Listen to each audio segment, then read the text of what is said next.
Well, hello. How are you doing this Tuesday? Welcome to my little video series that I have been calling Crime Dive. My name is Crystal Sky, and if you're anything like me, at all, you find yourself drawn to true crime cases, so I wanted to talk about some with y'all here. If you are also drawn to true crime, and want to feel better about your own makeup skills, you should absolutely, if it tickles your fancy, subscribe, and let's hang out together, usually every other Tuesday, knock on wood, where I will take a deep dive into a true crime case while slapping on the old clown paint. So how are you doing? Yes, look, I'm actually uploading on time. Hallelujah! Woo! Thank you so much for bearing with my chaos there. That is one of the benefits of just kind of being sort of like a small time, jackass uploading videos, right? Is that at least I don't have, any serious repercussions, right? Not following a schedule. And now, are you ready? Are you ready for the penultimate part of the Dana Ewell case? Yes, part 5.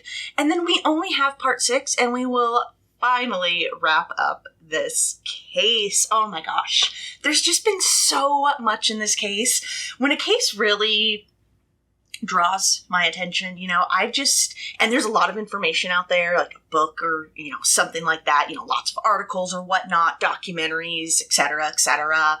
I just want to consume everything that I can and just go into every detail that I can. Because let's also remember, we're drawn to true crime for, a whole myriad of reasons, right? But at the end of the day, to also remember that, the victims, this is real people, So personally, me, I want to know who these people were, not just a victim of, the crime that happened to them. And man, was there a lot of information on this case. But I mean, come on, rich white guy, of course there's going to be a lot of information and media interest in this, right? Coming from a prominent family that had a lot of connections.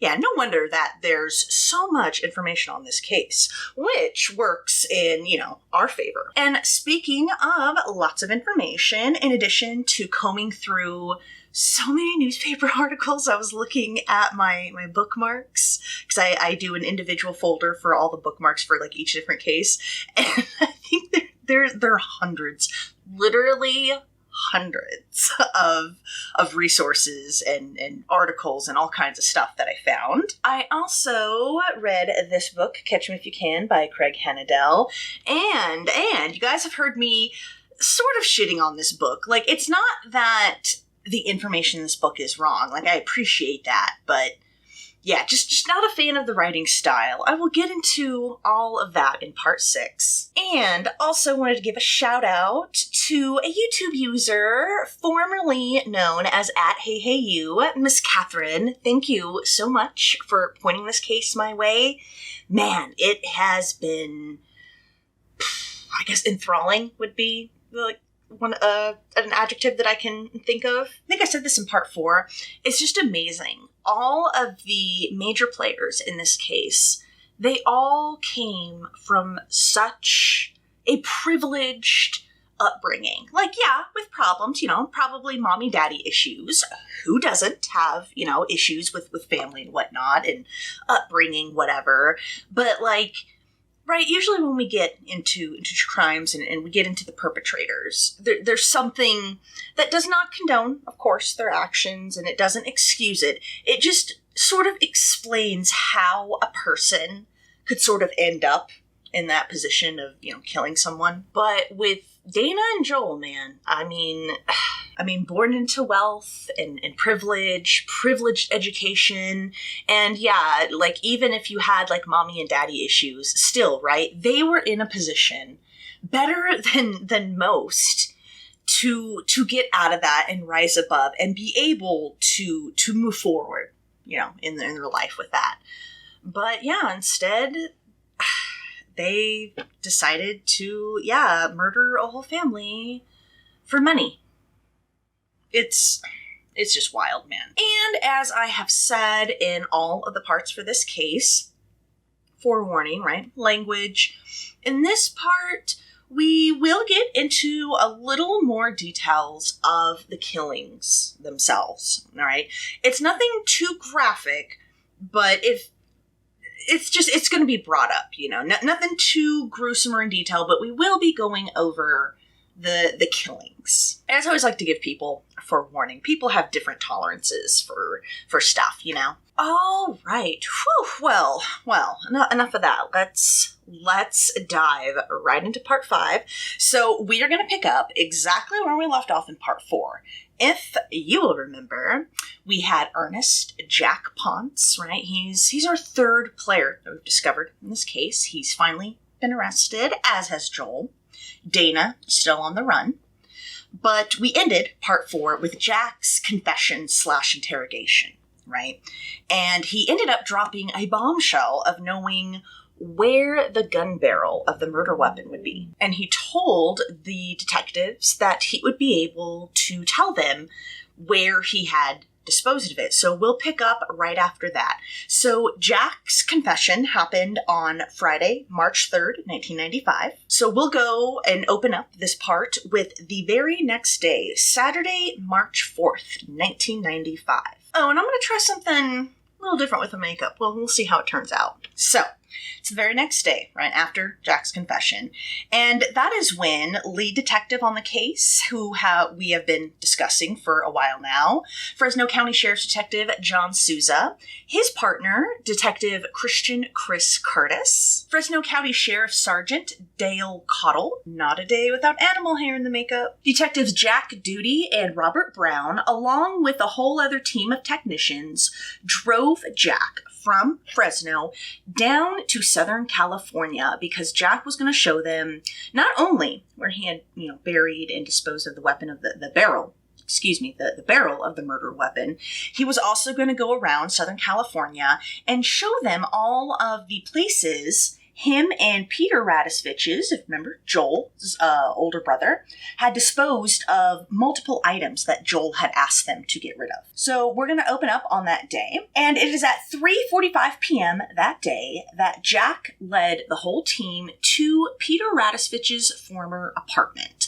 I do not believe he lived there at this point in time. So Jack led them to Peter's old apartment and showed them an alley that he had ran down as Peter ran upstairs to confront his then wife, Danielle. If you'll remember, the night that they were disposing of this weapon, this huge earthquake had happened. And Peter's then wife, Danielle, was home alone, and she was paging her husband, wondering, like, dude, where the hell are you? I'm freaked out, right? That was why Peter was, like, rushing upstairs, while Jack was like, all right, I will get rid of the rest. So he led detectives down an alley that he had run down. He then showed them a chain link fence that he had jumped, and he had entered a vacant lot that was adjacent to a tennis court. And it is in this adjacent lot that Jack buried the gun barrel of the murder weapon. And after some time, he was able to point detectives exactly where he had buried it. They removed about a foot of grass and dirt, and under all of that, they found a rusted, drilled 18-inch long gun barrel. So over the next day and a half, Jack would then lead the team all over Southern California, showing where he and Peter had stopped to throw miscellaneous items away. He led them to a hillside that he said Peter had chucked Joel's Air Jordans down. However, the hill was far too steep for an actual search to be done. He led them to storm drains that he said contained parts of Dale Ewell's Browning 9mm pistol, but they weren't able to find any parts of it. He also took them to trash dumpsters where they had disposed of other items like the Paladin books that, if you remember, those are sort of the manuals that Joel had sent to him. And it pretty much taught you, how to build silencers and, build bombs and all kinds of nasty stuff.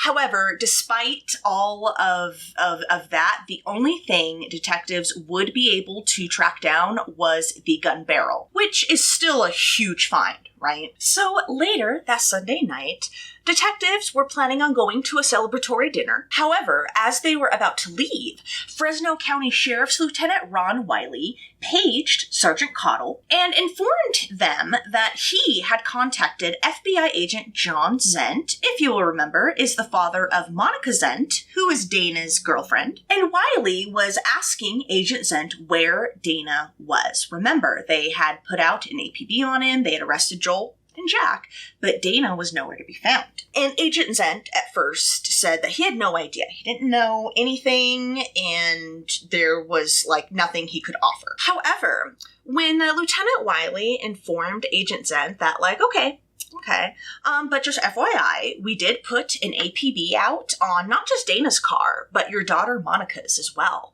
And if, she was out driving around in her car, and should, the police find her, she'd be doing, quote, the low crawl of a felony vehicle stop. And it is right after this little threat, that all of a sudden Agent Zent became very, very interested in helping Fresno authorities track down Dana. So Agent Zent phoned up Richard Berman. If you'll remember, we haven't talked about him in quite a while, I feel.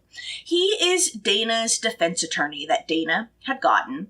So Agent Zent phoned up Richard Berman, who at that moment was at a bar association's meeting in Long Beach, California. Agent Zent phoned up Berman, let him know, what was going on. Dana was wanted and, all of that. Berman then called up Dana and told him to meet him in Long Beach, California to turn himself in. After talking to Dana, Berman then called Sergeant Cottle and let him know that him and his client would be waiting for them at the Long Beach Police Department. And at 8:40 p.m. that evening, Sergeant Cottle, Souza, and Curtis showed up at police headquarters. And as soon as they did, there was Berman and Dana, who was now 24 years old, waiting for them. So I guess when they first entered the room, right, Berman tried to, of course, step forward and start, talking. But I guess Sergeant Cottle just sort of, walked around him and just, ordered Dana, okay, get up and, arrest him and stuff. And as Cottle did that, I guess Curtis sort of, stood between Berman and Dana. And Cottle told Berman that they would talk after they booked his clients. So, yeah, I'm not sure. I get it, because Dana's a little asshole, right? And he totally deserves it. But, kind of seems, I don't know, doesn't it seem kind of iffy? Okay, we're going to step in between you and your attorney here. But, I mean, to be fair, Dana's been sort of taunting them, right? And fucking with them for, 3 years now? So, they might be exerting a little bit of pent-up frustration, I guess. And to that end, as Souza was leading Dana down the hall, he couldn't help but ask him, quote, "So, Dana, did you ever think this day would come?" And, Dana didn't answer. He just, stuck out his chin. Now, even after this news was made public, right, that they had, arrested Dana, arrested Joel, and another player, despite all of this making the news, the police and prosecutors were still very, very quiet to the press. And they didn't really release a lot of information initially. Fresno County Chief Criminal Prosecutor James Opplinger, who will end up prosecuting this case, commented to the press, quote, "That has been done for we think are good reasons, and as the case comes to fruition, I think those reasons will come to light." And, of course, when, news of Dana's arrest made the rounds, Berman also commented, proclaiming his, client's innocence, and claimed that his client was not even aware that he was wanted by police, all right, and that he wasn't on the run, and he surrendered himself. Quote, "I had told the sheriff's department repeatedly through this investigation that if they wanted him, all they had to do was call and he would surrender." I get it, right? I get it. Just doing his job, but it's right, after we know everything that we know, right? How frustrating. Berman continued on, saying that he had surrendered his client in order to keep a promise to Fresno County authorities in order to prevent them from claiming that it had been necessary to track Dana down. That, he had been on the run. Quote, he was never a fugitive. The second he learned he was wanted, we made arrangements to turn him in. He's innocent. Imagine what it's like to lose your family and then be accused like this. Imagine. Everything they're using as evidence of guilt has a reasonable and logical explanation. Yeah, that logical and reasonable explanation is greed. Agent Zent commented to the press, proclaiming Dana's innocence once again, but stating that his job, the FBI, had told him to stop publicly commenting on the case, so he had no comment on the news of Dana's arrest. Because if you'll remember in part 4, right, we talked about how that criminal profiling team from DC was like, no, you need to, inform the FBI, Agent Zent's superiors, that he's, interfering in this investigation. That must have gotten Agent Zent to talking to. Neighbors who lived near the Ewells and knew them, had watched Dana and Tiffany grow up, commented on the recent development. One anonymous neighbor told the papers, quote, we watched that kid Dana grow up. We knew Dana was a suspect. It's been in the newspaper. I really didn't expect this, though. When you watch a little kid playing around in the neighborhood, this just blows me away. Bob Purcell, if you will remember, was Dale's top salesman and who Dana had sold Western Piper to, commented on the latest development and said that he personally believed that Dale's life was in danger as soon as Dana's lies at SCU were exposed by that San Jose article. Quote, after the newspaper article, I think Dana felt he didn't have a choice. He had to get the money he claimed he already had. Immediately after Dana's arrest, Monica relinquished her power of attorney over Big Glee's healthcare decisions. Remember, we went over that, I believe it was in part 4, that Monica was somehow in charge of Big Glee's healthcare decisions. And remember, Big Glee was Dana's grandmother, Glee's mother. And yeah, it was just very odd, right, that Dana had given Monica those rights. But she had officially relinquished them as soon as Dana was booked. The next day, Dana was transported back to Fresno. And in the afternoon, I guess they were doing paperwork. The book said it was filling out his arrest tag. Detectives Sousa and Curtis, right, were there with Dana. And they couldn't help but troll him some more. And Sousa commented to Dana, quote, hey Dana, Ernie Burke asked me to tell you he found that gun he was looking for. And it took Dana a moment to realize what Sousa was referencing.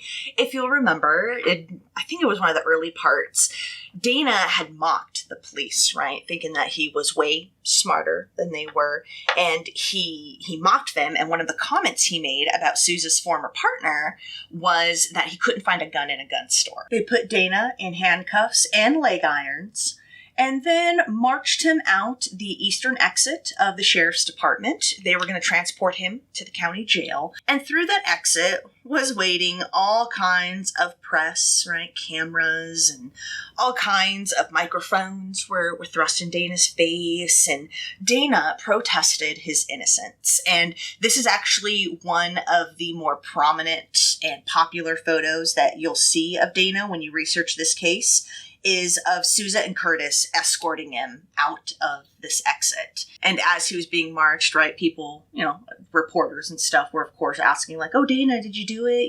Whatever. And Dana just repeatedly said, quote, absolutely not in any way. This is ridiculous. During Dana's first court appearance that Sunday, March 5th, Berman filed a motion requesting a change of venue for Dana's trial. He said that sheriff's officials had purposely led Dana out this exit and had purposely let him comment to the press. Quote, the Fresno County Sheriff's Department, in the absence of his counsel, paraded Dana Ewell in front of news reporters and allowed them to interrogate Dana Ewell. He said detectives had allowed this in order to, quote, elicit an in-custody interview without the presence of defense counsel. He continued on, defending his client, quote, Dana Ewell is feeling like a good man who suffered a lot and is accused. Yep, poor Dana. He's a victim in everything. I mean, we know this is his playbook, right? We know it by now. Detective Curtis attended the hearing, of course, and again, to troll Dana, this time, publicly, Curtis commented to the press, quote, I wanted to see if he'd have a polo pony on his jumpsuit. The next day, Monday, March 6th, Michael D. Dowling, if you'll remember, is the attorney representing the Ewell estate, went to court to file a bunch of motions in order to freeze what inheritance and assets Dana had inherited citing, obviously, right, that he had been arrested for his family's murders. Fresno County Superior Court Judge Stephen Henry granted this request, and all of Dana's assets and money and like all that stuff was immediately frozen. This was somewhere between $400,000 and $500,000. Not sure like of what portion is like cold hard cash versus, investments, assets, and all that stuff. Some of the assets did include his 1989 Mercedes, $8,700 in furniture and appliances, a 2.2 carat diamond valued at $7,500, lots and lots of like artwork and paintings. One oil painting alone was worth $6,250. And remember the $1.5 million that Dana would have inherited that included those fig and pistachio farms in Merced County? Well, those had been frozen as well. Additionally, Dowling asked Judge Henry to force Berman to pay back the Ewell estate the $500,000 retainer that Dana had paid him because, he'd obviously taken it from the estate. I know within a week of this request, Berman had returned half of it, so $250,000. I'm not sure about the rest. I couldn't find any reporting on that. I'm going to assume he did. And it was at this point in time that Berman did comment to the press that he estimated it was going to cost anywhere between $500,000 and $750,000 to defend Dana. So this same day, right, not only was Dana in court, so was Joel. And their behavior and demeanor in court, complete polar opposites, right? Dana was described as being, very calm, nonchalant, even smiling, right? Coming off, very prim and proper, while Joel was very, very subdued, very, kind of like in on himself. He appeared very, very nervous, very kind of disassociated from everything that was going on. He still had his bright bright neon orange hair, and he had it kind of obscuring his face, and we will be commenting on the hair in just a moment. So yeah, it was just two different demeanors. And Joel's defense attorney, Terrence Terry Wolf, commented that his client was, quote, concerned about the charges, of course, and maintains his innocence. Joel's father flew in from Atlanta, Georgia. Remember, that's where he lived, to be in court. But he did not comment to the press, which I think is very smart. I would know. If I was in that position where I had, a family member accused of this stuff and whatnot, yeah, I wouldn't be commenting to the press either. Now, as far as the money goes, we're going to get into it. Dowling was, of course, not the only one in court that day to ensure that Dana could not collect on any more money or inheritance. So his three uncles, Dale's brothers, went to court, and Daniel filed a pair of complaints in probate court, basically outlining, that Dana had caused the murders of his family. And because of that, he requested that Dana be barred from inheriting what would have been $140,000 from the Mitchell Trust. And if you will remember, the Mitchell Trust, that was Glee's family's. Glee's maiden name was Mitchell, and she had come from money as well. So there was $140,000 that Dana was also going to inherit just from that, not just his dad. Additionally, Russell Georgeson, remember, he was the attorney. He's sort of representing the uncles and their interests. He additionally filed a motion with the court that would forbid Dowling from distributing any type of inheritance to Dana. In his motion, he cited the provision of Austin Ewell's will. Remember, that was Dale's father. And it had expressly stated, quote, I deliberately make no provision for Dana Ewell.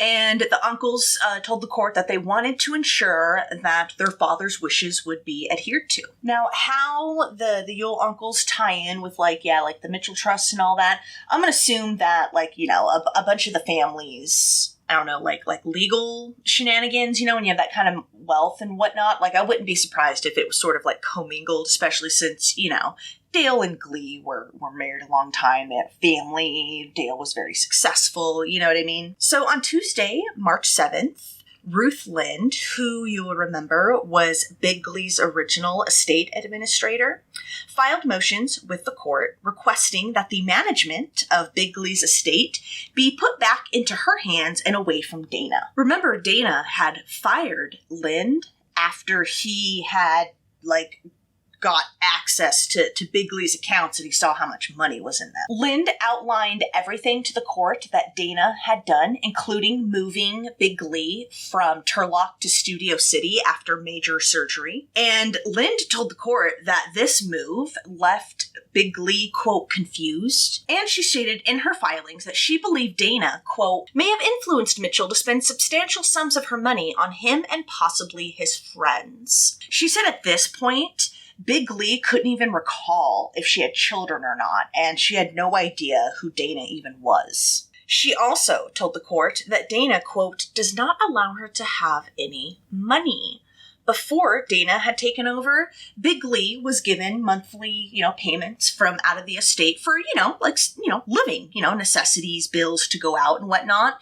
And that had immediately stopped as soon as Dana had taken over. She informed the court that Big Glee's account now had less than $2,000 in it. Yeah, we will get into Dana's spending of his grandmother's money in a moment. Lind also told the court that she believed Dana had converted many of Big Glee's assets, quote, to his own use and benefit. Judge Stephen Henry immediately granted Lind's request, and Lind told the press that she was immediately planning on moving Big Glee back to her home in Turlock. She also said that she was going to ensure that Big Glee's remaining money and assets would be protected. The day after that, Wednesday, March 8th, Peter was arrested at Sousa's insistence. The DA did not really want to arrest him, but Sousa was insistent, saying, no, he had a hand in disposing of evidence. We absolutely need to arrest him. And they eventually agreed, so Peter was arrested at his job at Sketchley Mason Plumbing.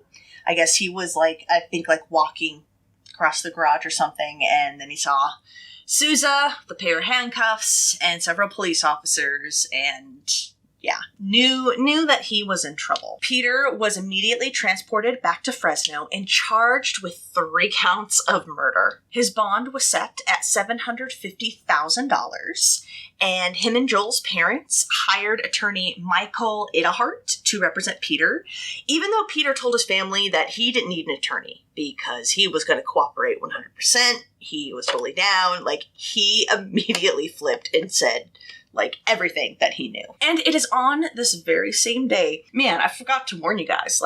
Remember how long it's taken this case to actually become a criminal case getting ready to go to court? Now things are happening. But if you think that means the trial would start soon, I'm getting ahead of myself. Just hold. So, this same day that Peter was arrested, detectives executed several search warrants. They searched Jack's mother's house, and there they found an address book with Joel's pager number in it, and they found the receipt for the AT-9. They searched the Ewell home and found 6 boxes of 9mm ammunition, a handheld police scanner, Joel's passport that was in a file in one of those metal filing cabinets in an office. They found aircraft paperwork and maps relating to his graduation trip to Mexico, Dana's trip to Mexico that he took with Monica. And in the bottom of another office closet in a Kenwood bag, they found 2 warranties. They found an instruction manual for a Kenwood TH-78A. And this was a very, very, expensive, high-tech 2-way radio. They found a receipt from a Southern California radio shop that Dana had, bought the radio from. He had paid with a Visa. And they also found the original box to that gun that Monica had bought, but they did not find the gun. Additionally, remember how Dana had only dropped Big Glee off at that Studio City facility with 2 changes of clothes? Well, in the Ewell home, they found the rest of Big Glee's clothes, possessions, and other assets. They search Judy Radovcic's home. Remember, Joel and Peter's mom. What is this, the 3rd time? cops searched her home.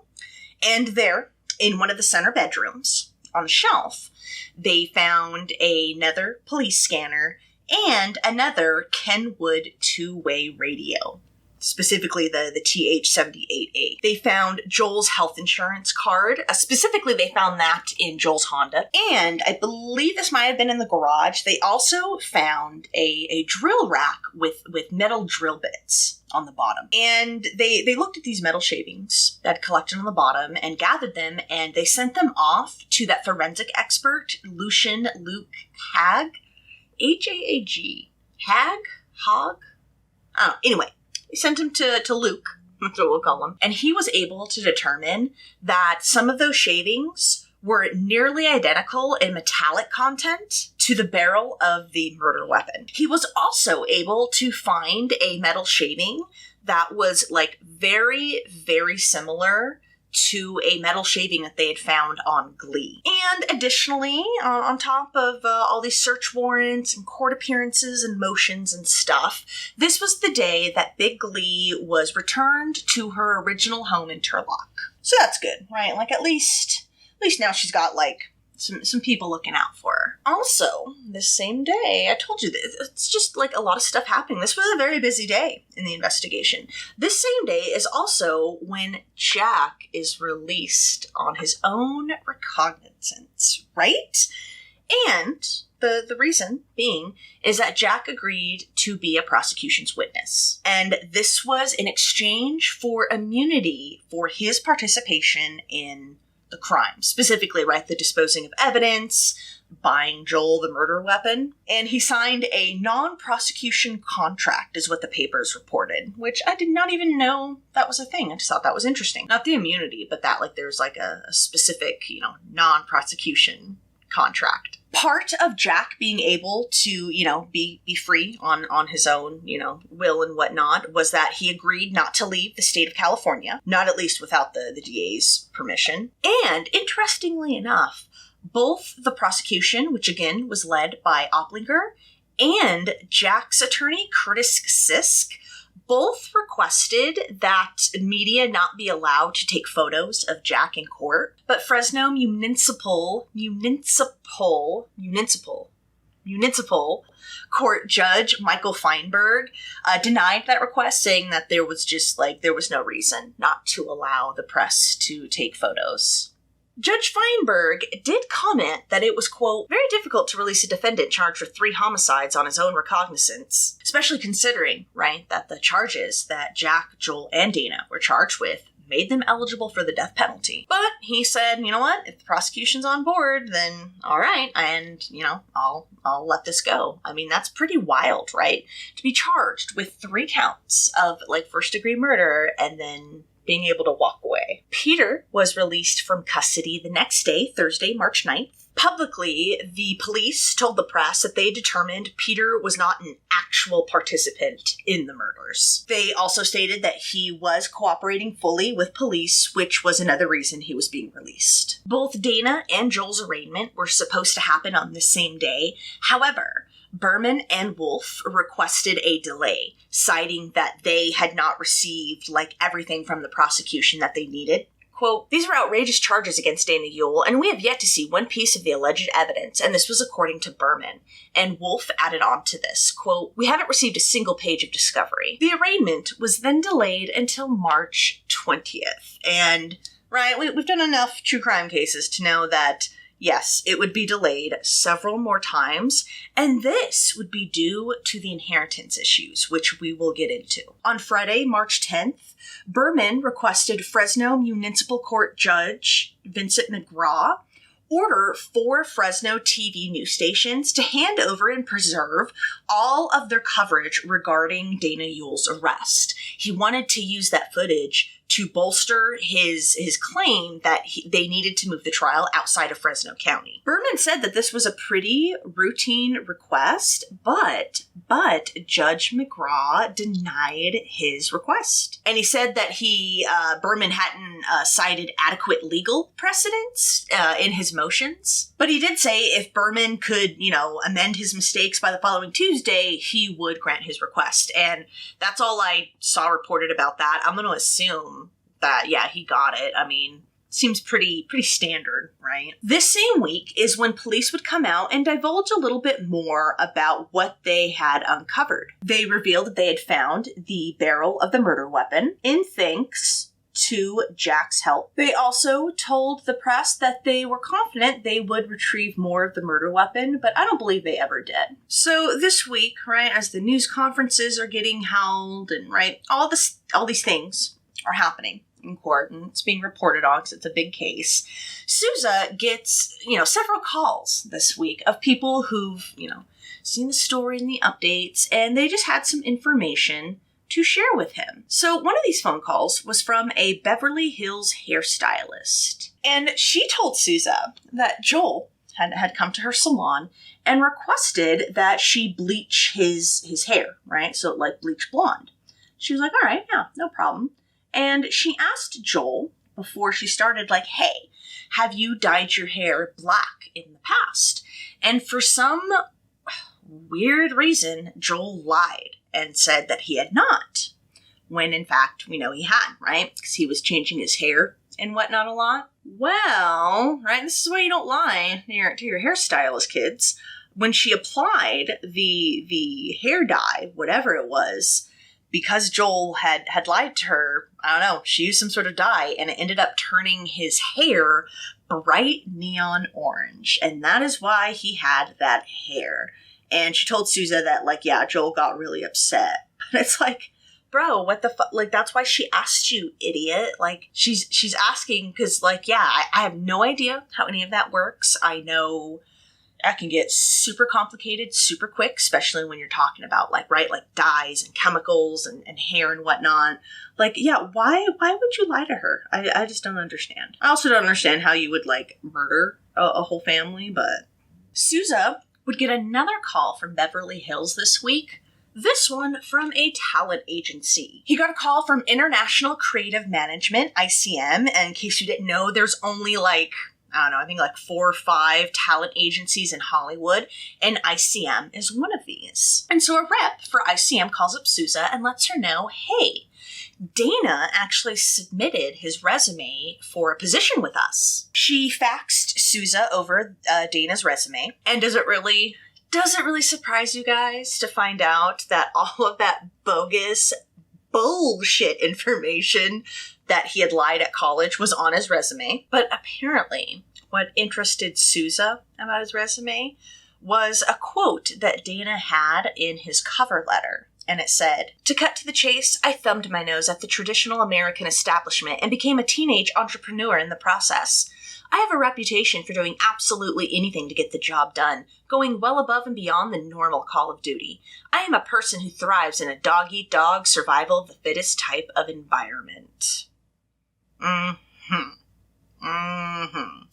Is that so? Now, shortly after Dana's arrest, detectives learned that he had put a LA P.O. box on an employment application.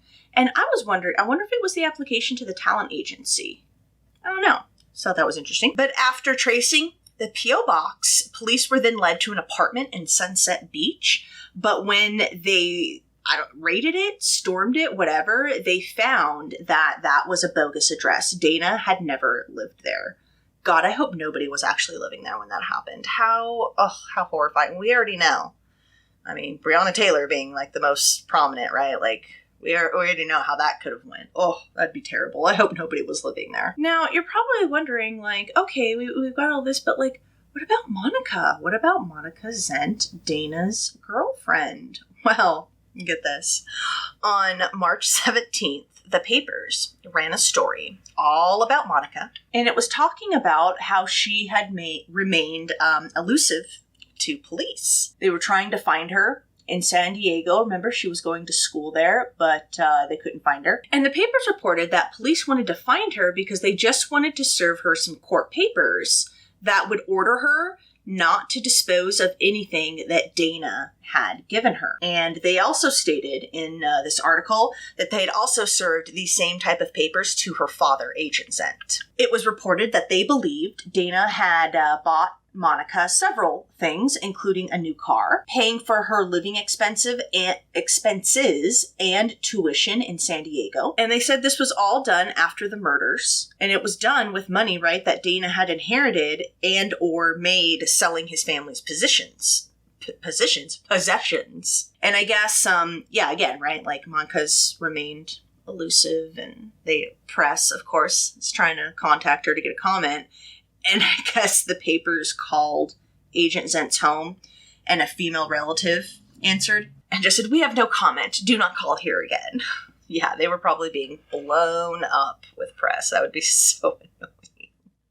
But again, maybe don't defend a murderer. So the following Monday, March 20th, Judge Feinberg delayed Dana and Joel's arraignment. This time it was delayed to April 3rd. And this was in part due to the inheritance issues, all right? So, like, this needs to be worked out before this case can, like, really proceed in court. So the main issue that the courts had to figure out was this, right?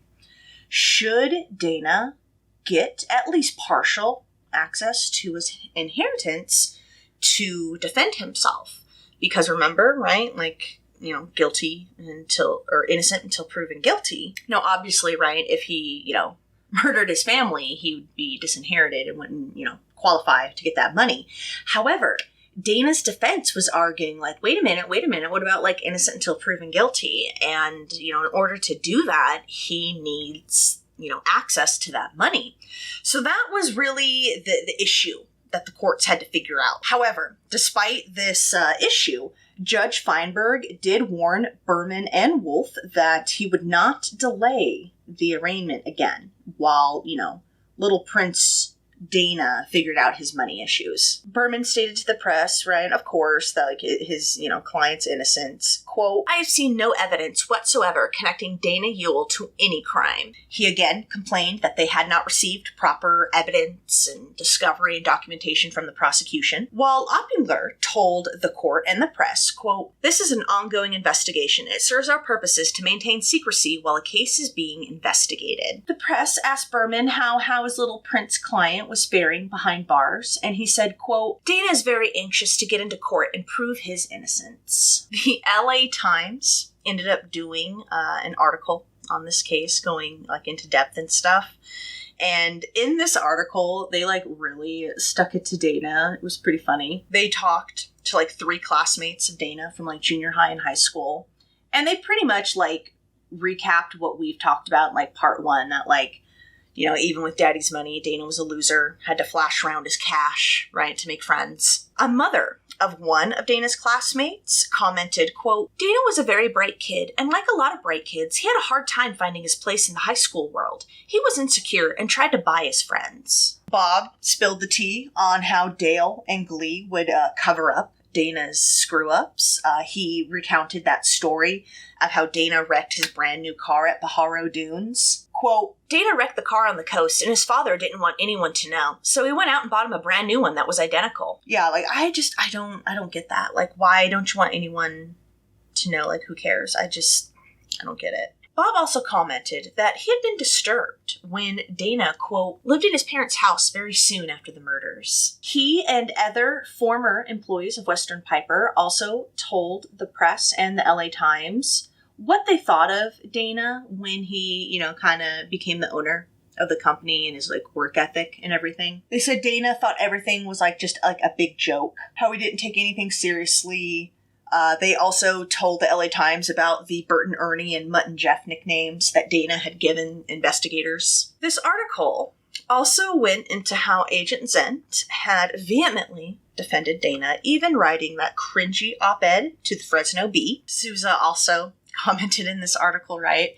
And he commented how he had taken Agent Zent's op-ed and had actually framed it and put it on his wall. And in the article, he thanked Agent Zent for being a motivating factor in solving this case. Dana's aunt, it's Dale's older sister, her name was Betty Whitted? Whitted? What do you think? But she lived in Ashland, Ohio, and she had been reluctant to really speak to the press or publicly comment on the case. And the only thing she had commented was, quote, "I have never seen the side of Dana at all. I just don't see him in that role." So remember all of the legal maneuvering that was trying to be done in order to prevent Dana from getting his inheritance money? Dana's uncles and, Susan, everyone, they wanted Dana to have to rely on the public defender's office, right? Well, based on Betty's statement, it shouldn't come as no surprise that Betty then announced that she was going to forego her $680,000 inheritance from her brother's estate and make it available to Dana for his defense. And on Friday, March 23rd, some papers reported it was actually the 24th, but on the 23rd or the 24th, Betty filed papers in court doing just that, wanting to forego her inheritance rights and give them to Dana. Meanwhile, Joel's family put up a retainer to keep Wolf as his defense attorney, and it is on this same Friday, March 24th, that Judge Henry ordered all documents pertaining to the Ewell case, arrest, all of that stuff, even documents that were previously made public, he ordered them sealed. And the very next day, March 28th, the papers reported that Betty had filed papers reversing her previous decision. We'll get into that in a little bit. On Wednesday, March 29th, a hearing was held after Berman and Wolf had both filed motions with the court to keep everything, affidavits, like files and all that stuff, to keep them sealed from the public. And this was because lawyers representing the Fresno Bee newspaper were trying to get the court to force them to be open. Quote, "There is a strong policy in California in favor of open public access to court records." And this was according to attorney Donald H. Glasrud, and he was representing the Fresno Bee and McClatchley Newspapers Incorporated. And in their filings, right, you can guess what Berman and Wolf were arguing, right? That, they needed all of the records to remain sealed in order for their clients to have a fair trial. They said that the files contained, quote, "wild innuendo, rumor, opinion, speculation rather than facts." The release would jeopardize a fair trial in Fresno County, as well as anywhere in California, because of widespread negative publicity. Wolf contended that portions of it read like, quote, "a B-grade novel including gratuitously insulting language." Berman added on, quote, "The information would never be admitted in court. It is part of a pattern of character assassination by police. These affidavits are so far removed from that which is normally and properly found in a criminal proceeding that they more closely resemble a supermarket tabloid story." The prosecution was also against unsealing all of these files and stuff, citing that their investigation was still actively ongoing. And in the end, Fresno County Superior Court Judge Lawrence O'Neill sided with the prosecution and Berman and Wolf and denied the paper's request. On this same day, Fresno attorney Charles L. Reed, who represented a few of Big Glee's relatives. This included Helen Sargent, who was Big Glee's sister, and Jimmy Glee Thurmond, who was Big Glee's niece. They lived in Gage, Oklahoma. Reed went to court requesting that Helen and Jimmy be made conservators of Big Glee's estate. In his filing, he said that at this point in time, Big Glee had dementia, had recently suffered a broken arm and hip, and at this point in time, her health had deteriorated to the point that she required around-the-clock care. And according to these filings, Helen and Jimmy would not have access to Big Glee's assets. I wonder if the court was worried about, another abusive situation like with Dana. And on Thursday, March 30th, 12 lawyers representing 7 different parties all gathered in a courtroom to hash out the inheritance issues. And let's get in to the lawyers and the interested parties that were at this hearing. 12 lawyers, guys. 12. There were lawyers representing the Ewell estate, including Dowling, who was there because, he needed to know, what he was supposed to do with, the estate and whatnot, right? The Ewell's probate lawyer, Roger Phipps, was also there representing the Ewell estate, as was William Bill Keeler, and he specifically was representing the executor of the Ewell estate. So, 3 lawyers alone for the Ewell estate. I think even more. There was, of course, Berman, who was there representing Dana, on top of an LA-based attorney named Gail Cass. I guess she had done work on the Menendez brothers case. There was an attorney representing Tiffany, or specifically the next in line heirs of the estate should Dana be disinherited. There were lawyers representing Big Glee's relatives, so I think Helen and Jimmy. There was an attorney there representing Betty. Her attorney was Gary Bagdasarian, and he told the court that his client was unequivocally in favor of giving her money to Dana. And there were lawyers representing the Ewell uncles, Dale's brothers. So yeah, 12 lawyers representing like 7 interested parties. Wow. That's a lot. And they were going to hash everything out before Judge Henry. And in the back observing, just to kind of see what would happen, was Opplinger and Fresno County District Attorney Ed Hunt. And it is in this hearing and in their filings that Dana's uncles straight up, right, like publicly and outwardly accused their nephew of, quote, acting in concert with others, did feloniously and intentionally kill or cause to be killed his sister and parents. I guess these attorneys representing the Ewell brothers were also requesting that Dana be blocked from a $140,000 inheritance that he would have gotten from his maternal grandfather, James J. Mitchell. And I guess this was like, this wasn't like cash, it was like in a fund for which Dana was like trustee. And Berman called the uncle's accusations, quote, "This is a shameless attempt to deny Dana the funds he needs to prove his innocence. Dana doesn't want the money for a vacation in Hawaii. It's to prove his innocence, to spare himself the gas chamber, which is where his greedy uncles would prefer to see him go, so they can go to Hawaii." Georgeson replied to Berman's accusation, quote, "Mr. Berman is sadly mistaken in his allegations, period." And it is now at this time that Berman and his team were estimating that it was going to cost anywhere between $1 and $2 million to defend Dana. Phipps argued that Dana should get his inheritance because of his presumed innocence until proven guilty. Judge Henry did agree that the evidence against Dana was, quote, skimpy, but he pointed out that the rules of criminal court have no bearing in probate court. Judge Henry ruled the next day that he would grant Betty's wishes, and his reasoning was that if Dana was found innocent, he was going to get that money anyway. And if he was found guilty, that money would go to the heirs, including Betty, and she already stated what she was going to do with the money, right? However, that didn't mean Betty was going to get this cash right now. Right? Judge Henry said that Betty had to do 2 things in order to give her inheritance to her nephew. She had to post a bond of $700,000. And this was in case it was later determined that she was not entitled to that money. She also had to sign an agreement taking financial responsibility for any, quote, adverse consequences that would happen to the Ewell estate by giving her the money right now. And this was stuff such as like estate expenses and stuff like that. Berman was pretty pleased about the ruling, and he told the press that, quote, justice was served today. However, it was thought Betty would not be able to post the bond, and this was even with the inheritance from her father, Austin Ewell. And that was described as, quote, modest. And it was thought that, yeah, she was just not going to be able to cover the $700,000 bond. On Monday, April 3rd, Judge Feinberg delayed Joel and Dana's arraignment yet again. Although this time it was delayed due on like a technicality. I don't know, there were like technical flaws in the paperwork.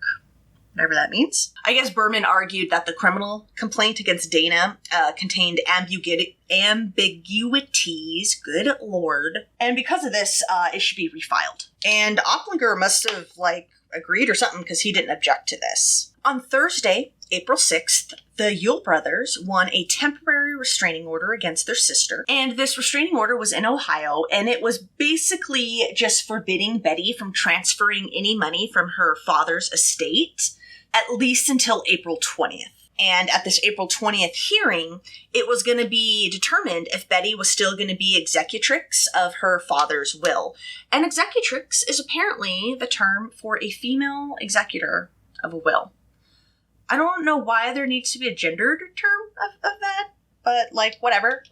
Just thought that was interesting. New word. Specifically, the order prevented Betty from performing any, quote, duties on behalf of the estate. Again, at least until that April 20th hearing. In their filings, the brothers said that they feared irreparable harm and injury, or immediate harm and injury to their father's estate. And at the same time, in Fresno, Georgeson filed motions with the court to make Dan a special administrator of his father's estate. And he was citing in his documents that it was due to Betty not looking out for the best interests of the estate. And of course, right, this was in regards to the legal battle concerning Dana. Georgeson cited that provision in Austin's will that said, like, he specifically did not want Dana to get Jack. And now get this. On Friday, April 17th, Berman officially bowed out of the case. And this was after Judge Feinberg refused to delay Dana and Joel's arraignment yet again. Berman stated that he did want to stay on the case, but, you know, he couldn't stay on and defend Dana without any guarantee that the money was going to be there. And, you know, Judge Feinberg pointed out, was like, look, you know, the court can't sit here and wait for little Prince Dana to sort out his little money issues, right? Like, we got to get this case moving. And to that end, Judge Feinberg then appointed public defender Peter Jones to represent Dana. So he had his arraignment, and Dana, of course, pleaded not guilty, as did Joel. In a press conference after the hearing, Berman once again accused Dana's uncles of being greedy. He called them, quote, mean-spirited, and said that their only motivation was getting their brother's money. And he ended his little press conference by saying that he predicted he would be back on the case within a month. Dale's brothers, along with some other Ewell relatives, I guess, shot back at Berman via a public statement. They accused Berman of trying to divide the family, as well as disgracing the, quote, memory of the victims. Although in their statement, they didn't, specifically address Berman. Instead, they said, quote, others who indicate their only interest is representing the defendant, Dana Ewell, but who appear to be seeking personal financial gain and notoriety by seeking another legal circus in California. And in addition to the Ewell brothers and other Ewell relatives, two sisters of Big Glee and a niece also signed on to the statement. The statement ended saying that they would all discuss amongst themselves some reasonable amount of money that they would give the public defender's office, but it was going to be far from the $600,000 that Betty wanted to give Dana. Opliger commented that he believed Berman wouldn't be requesting delays if he really thought he was going to get that money. Quote, on the one hand, Berman was saying he was sure Ewell eventually would get money to pay him. But on the other hand, Berman was unwilling to go forward on the case without the money in hand. The so-called light at the end of the tunnel for Mr. Berman, I think, is a false light. So as the, case proceeded and, right, getting all kinds of news coverage and whatnot, Sousa was flooded with all kinds of different types of correspondence. Among those correspondence that he received were those letters. We went over them in part 1, that Dana had written that girl Elke, whatever, E-L-K-E, I don't know how to pronounce that, but he received those letters. He also got some birthday cards that had been sent to Big Glee for her 90th birthday, and they'd been sent by Dana and Monica. Monica's note in her card read, quote, have a wonderful birthday. 90 years old is quite a feat, and you look great. Hope you're feeling great, too. Make a big wish when you blow out the candles on your birthday cake. Love, Monica Zent, Dana's girlfriend. And Dana's message just read simply, how grateful I am to have a grandmother as sweet as you. But Sousa was looking at Dana's birthday card, right, to his grandmother, and was noticing, scrawled at the very, very top in very shaky handwriting, like it looked, I think in pencil, was written, quote, Dear Dana, I am sorry to do this, but I am sorry I am tired of living, so forgive me, please. Sousa noted that the handwriting kinda looked like Big Glee's, but considering all the other stuff that we've gone over, including, right, the lock-picking device and moving Big Glee to Studio City, Sousa really wondered, if Big Glee was going to be the next victim. 2 more letters arrived, one from each of the other Ewell brothers, one from Ben Ewell and one from Richard Ewell. Now, the letter from Ben had actually been sent to him from a college roommate of Tiffany's. and they had written, quote, "She had so much going for her, so many unfulfilled dreams. I loved her and my parents loved her like a daughter. We've agonized over this for 3.5 years, and it's time justice is done. I've not talked or heard from Dana since December 94. I think it would shake him a bit to see me after all this time. I dream of Tiffany often, and she says she's happy and it's time to let go. I'm not ready to let go, not until justice for her and her parents' murderers is done and served." In addition to a letter, Richard had sent photos of Austin's basement. He informed Sousa that his father had been blown 10 to 15 feet back, and he landed on a pile of plastic storage bags that were already on fire. And it was this specifically that had caused a majority of Austin's injuries. Richard said he and a neighbor later relit the water heater that firefighters believed caused the explosion. And Richard wrote, quote, "Interestingly, I do not recall any signs of an explosion on the water heater itself. The safety doors were still in place, and I don't remember seeing any burn or smoke smudges around the pilot light door area." However, Richard did conclude in his letter that the explosion had been a, quote, "unfortunate, tragic accident and no foul play was involved." And even after getting this letter, Sousa was still not wholly convinced. So, with his superior's permission,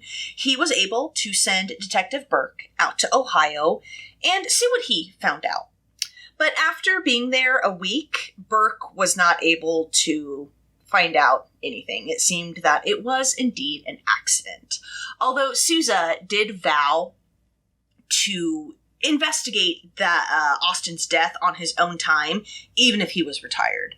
But yeah, I'm pretty sure it was an accident, an unfortunate accident. It is also around this time that Alan Boudreau was able to definitively prove that the gun barrel they found that Jack had led them to was indeed the barrel of the murder weapon that had killed the Ewells. On April 17th, detectives were able to find the actual LA apartment that Dana had lived at. Remember that fake one that they found? It was that fake address in Sunset Beach that they were led there by that P.O. box address. Well, they were able to find the actual place that Dana had rented and lived at. However, by the time police had raided it, it was completely empty. Towards the end of April, media got hold of the story that Dana and Joel were possibly targeting Big Glee as their next victim. Relatives told the press that police had come to them with some concerns, and it was regarding, Big Glee's life.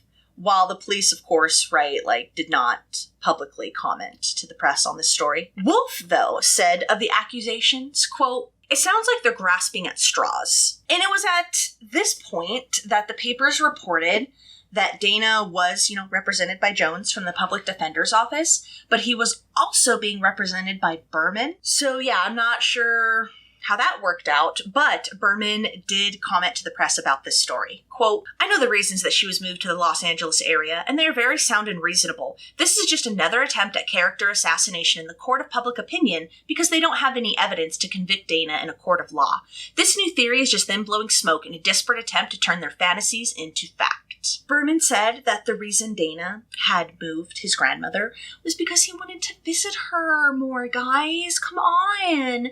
He was already going to San Diego to visit Monica. And, Studio City was on the way. Plus, the facility was cheaper. So that's why Dana hauled his elderly grandmother after major hip surgery in the back of his Mercedes and drove her down to Studio City so he could see her more. It was also revealed in the story that about $100,000 was still missing from Big Glee's estate. On Thursday, April 20th, Lind filed a formal objection at Helen and Jimmy being made Big Glee's conservators of her estate. She said in her filings that the relatives just lived too far away and that a major move like that for Big Glee would just be too stressful for her right now. She was 90 years old at this point. She said that she was also, in her filings, she also said that she was worried that there may be strained relations between Big Glee and Jimmy because I guess Jimmy had sued Glee and Dale like 20 years prior over some oil rights or something. But the next day, on April 21st, before Judge Henry, Lind officially rescinded her formal objection. She said that Big Glee would not want a big fight. She wouldn't want all this like media attention and media circus. And she did add that she believed Helen and Jimmy did love Big Glee. Quote, she's a very special lady, and a lot of people care very deeply for her. Judge Henry then granted the conservatorship to Helen and Jimmy, noting that Big Glee had approved since the two of them had visited her, and also taken care of her, obviously. Jimmy and Helen also announced that they had plans to move Big Glee back to Oklahoma to be near her family, and it was also where Big Glee was born. 1 week later, all right, get this, this is so funny.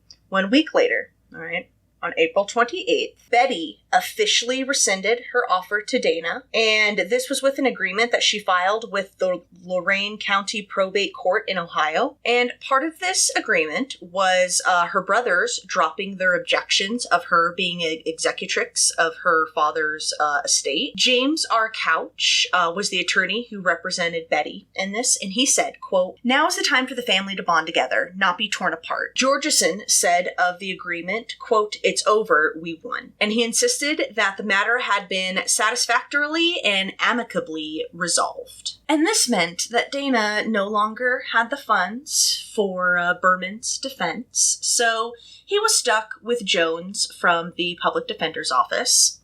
Although Berman did publicly state that he would assist on the case. In May, some of the, stuff like search warrants, affidavits, like documents, like other stuff like that was finally made to the public after the prosecution handed them over to the defense. What Jack had told authorities in his confession and what he had learned from Joel, that was all made public. Wolf said that he believed Jack made everything up. And he pointed out that Jack had already proved himself to be unreliable with all the times he had lied to detectives. Quote, he's made about 5 different statements that have been inconsistent with itself. We've tried to sit down and question him, but his attorney indicates he's declining any interviews. It's an indication that he's not very reliable. Obviously, he has a motive for cooperation. Going from being charged with capital murder to walking out the door, that is quite a plea bargain. Another thing that was part of these documents that were revealed were detectives' notes, right, as they were eavesdropping on Dana and Joel. And some of these notes, tried to insinuate or paint the picture that, Joel and Dana were, gay or something. And, possibly even, a couple. And the article that I read this in made it, sound like this was more like detectives' observations, kind of like their own personal notes as they were, watching and or eavesdropping on Dana and Joel. So it wasn't even presented in the article as fact, And I guess a lot of their assumptions mainly stemmed from the fact that Joel moved in with Dana. I don't know how that proves that you're gay or something, but whatever. Gotta remember this was also the early 90s, right? There was one article that claimed some of the conversations that were recorded or overheard by Joel and Dana were incriminating and romantic in nature. Additionally, the article claimed that one officer wrote in their notes that Joel was on a phone conversation, and he supposedly told the person on the other end of the phone how much he loved them and that he couldn't live without them. And they believed that Dana was on the other end of that. Quote, the surveillance also revealed that it appeared that Dana and Radovcich were extremely close friends whenever they were together, and this was according to one of those officers' notes. Wolf maintained that these articles were just innuendo, conjecture, and he pointed out that authorities couldn't even know for sure who Joel was talking to, specifically referencing the I love you comment. He said it was clear that Joel and Dana were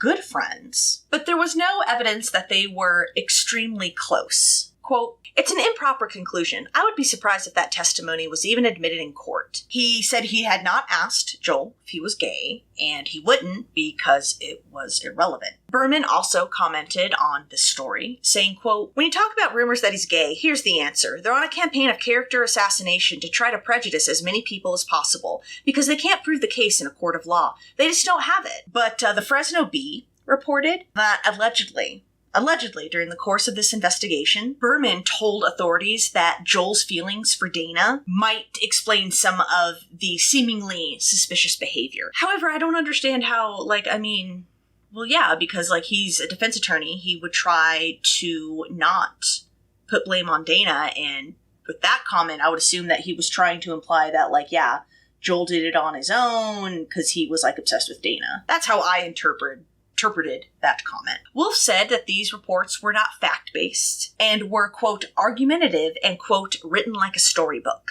And he stated, thus far, he himself had not seen anything that pointed to his client's guilt. Quote, we haven't seen enough in the reports to indicate a case against Joel. The district attorney had better have a lot more than we've been given. They are arrested on the basis of basically what could be called suspicious telephone calls. I think that what prosecutors have now, what they have presented, is a long way from proof beyond a reasonable doubt. One law enforcement source, who of course remained anonymous, told the papers, quote, the relationship went far beyond a contract to kill Dana's parents and sister. They were very close, and they continued to remain close after the murders. It was more than money. It was that closeness that led to their undoing. Their behavior after the murders put the spotlight back on themselves. Everything they did was like they had taken it out of some movie. It was a good case going in, but the arrest of Ponce and his agreeing to turn over made it 200% better. So in June, after all of the numbers had been crunched, it was revealed that Dana had spent $160,000 of his grandmother's estate, we mentioned that before, while only spending $93,000 on her care. And he wrote a total of 490 checks from Bigley's accounts that paid for his, Joel's, and Monica's lifestyles. Berman had an excuse for this, though. Quote, the spending of this money was with his grandmother's blessing. Mitchell has always been generous with family, stating that Dana had declined even his grandmother's offers of spending even more money on him. Jones added, quote, my understanding is there's a very acceptable explanation for all these expenditures. Dana also moved a lot of Bigley's money around and deposited it into several accounts, some that he held, others that he held jointly with Monica, others he held jointly with his grandmother. And now let's go over some of these expenditures that Dana spent from his grandmother's estate, shall we? So in the first several months after taking control of his grandmother's estate, Dana withdrew money from his grandmother's accounts at a rate of about $1,000 a month. He wrote dozens of checks for utilities, bills, TV, his phone, cleaning, pest control, doctors, car detailing, subscriptions to People magazine, Fortune magazine, and Worth magazine. And he spent a total of $11,320 on flight lessons for him and Joel. Dana also commingled his and Monica's finances, as well as finances from the estate. And this had all accumulated in withdrawals of more than $200,000. And this was in 1992 alone, and this $200,000 was unaccounted for. 2 weeks after Christmas, 1992, Dana wrote a check for $2,500 to Neiman Marcus, and he wrote a check for $10 to the Fresno County Library and to the RD Fund for the Blind. From July 92 to early 93, automatic payments were made for Joel and Dana to the Family Fitness Center in Clovis, and the money came out of one of Dana's many, many bank accounts, which we will get into. In 1993, there were a series of transfers that involved $60,000, and it was moved, this money was moved several times from account to account, right? Some of these accounts were held jointly by Dana and Monica. They found the refund that Massey Flying Service had sent to Joel. And remember, that was from 1993, and it was mailed to Joel at Dana's address. And this check was then deposited into one of Dana's many bank accounts. And this refund right here had both Joel and Dana's signature on the back. However, get this, starting in 1994, Dana started withdrawing money from his grandmother's accounts at the rate of $10,000 a month. No more than 6 weeks would pass without a withdrawal. In fact, he had so many withdrawals on some accounts that he was actually charged a fee for excessive activity. On a single day, February 25th, 1994, Dana withdrew $37,000 on one day. On March 7th, 1994, he wrote a check to Monica for $5,000.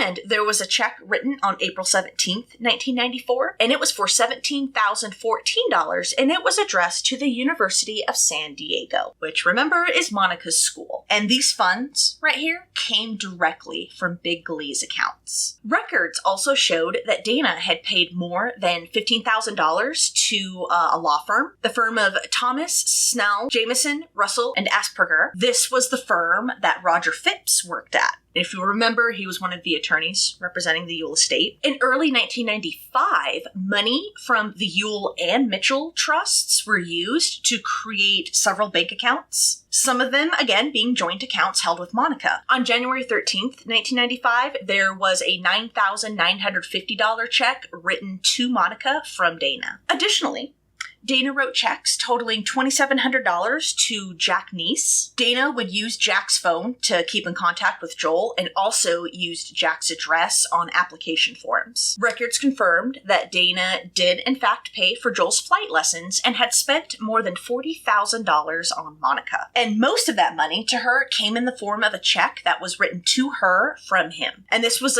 including $200 worth of checks for various necessities like utility bills and doctor bills and stuff. Now, by the time that this story with the money and the bank accounts and stuff hit the press, Monica had lawyered up, and San Diego attorney Mario Conti commented to the press about this story, and he told the papers that he and his client were unaware of any money she may have received that came from Big Glee's accounts, and that he had not noticed any type of difference in Monica's lifestyle. So the day Dana and Joel's preliminary hearing was to start, Wednesday, September 6th, 1995, after being delayed twice, the County Risk Management's office received a copy of a legal claim, and it was filed against the office by, who do you think? Dana and Berman. Berman described himself as Dana's civil attorney. So in this filing, Dana said that he had suffered, quote, loss of liberty, loss of reputation, denial of right to equal protection under the laws, due process, and the right to enjoy what life I had left after the tragic loss of my family. He said the Fresno Sheriff's Department, quote, have and are continuing to engage in a course of conduct which is illegal and is intended to destroy me. He said detectives had slandered and lied about him, and, quote, conducted a biased and outrageous investigation designed to focus on appearance of guilt upon me. They have tried to hold me up to ridicule in the local community in every possible way, including to be a homosexual. He said that this had all been a ploy by the sheriff's office to close the case at any cost, and, quote, to alienate any support I had from friends, relatives, and the public. The sheriff's investigators out and out lied to friends and acquaintances and falsely spread rumors that I was intending to do harm to other people. He continued on, saying that Fresno authorities had been, quote, engaged in a campaign to deny me my inheritance, and that they, quote, had no legitimate interest in such a course of conduct. It was part of their biased and wrongful campaign to deny me resources that were rightfully mine and to deny me the ability to defend myself. And it finished with, quote, all of these actions have and continue to cause me damages and suffering and impair my right to have a fair trial in my hometown and will continue to produce damages and injury. Total amount claimed, $8 million. And scrawled at the very bottom of this in handwriting, almost like it was an afterthought, he had written, quote, which I intend to donate 100% to a charity involved with representing citizens wrongfully accused of crimes. DJE. Oh, please. So let's get to the preliminary hearing that was held for Dana and Joel on September 6th. And if you'll remember, right, this is where the judge decides if there's enough evidence to proceed to trial. It was presided over by Fresno County Municipal Court Judge Victor Papadakis. And as we've gone over, right, ad nauseum at this point, Wolf represented Joel, Jones represented Dana, and Opplinger was the prosecutor, along with Deputy District Attorney Jeffrey Hammerschmidt. Him and Opplinger would end up prosecuting this case together, and District Attorney Ed Hunt did assist on this preliminary hearing. Now, all in all, this hearing would last a week. Detective Melinda Mindy Ibarra testified. She testified to that incident where Dana tried to sneakily take up that key. Remember all that? She spoke about that live 9mm round that was found in the Ewell master bedroom. And when Jones was, interviewing her, cross-examining her, whatever, He's obviously, right, trying to poke holes, right, in the police's work and stuff. And Jones asked Ibarra why the fact a live round was found in the master bedroom wasn't in her report. And she said it was in her report, dated February 10th, 1994. But I guess Jones's copy of this report was dated older than that. It was from December 30th, 1992. And when Jones brought that up, Ibarra countered that, well, those dates are the dates like the report was printed off, not necessarily the date that the report was typed up. But she couldn't answer him why this fact of the live round wasn't in earlier reports, just simply stating, I have no idea. Peter testified. He admitted to everything. He admitted to assisting his brother in conducting and making different types of silencers. And he also admitted to helping dispose, right, of evidence, including the murder weapon. Judge Papadakis did not allow the media to take any photographs of Peter, which is why we only have like a court drawing. And on top of this, Peter was escorted into court like under heavy security, including 2 detectives and 17 bailiffs. Wow. Peter testified to how his little brother always did, quote, crazy things, such as blowing up a citizens band radio, and he did this by hooking it up to 120 volts of electricity rather than the standard 12. He said when they were doing the silencers, he never once asked his brother why they were doing it, and Joel never offered an explanation, you know. Peter talked about the first one that they constructed for a .22 pistol, and they had tried to weld a barrel extension onto it, but the weld was too weak to hold it. He testified the second time that Joel had come to him asking for his assistance in making a silencer. He testified that Joel asked him to weld a 6-inch extension onto the llama that Jack had given him. So Peter had studied to become an aircraft mechanic, so he knew about like metalworking. He could like solder and weld and all that stuff. So that's why Joel was coming to him. And Peter testified that even though he never asked Joel what exactly this was for that he was conducting, he did know that whatever they were making, it was definitely for a silencer. And then he did state on the stand that he did not know that it was a felony to even like construct silencers. He stated he never saw the completed silencer, but he did hear a like muffled pop noise one day when he was at his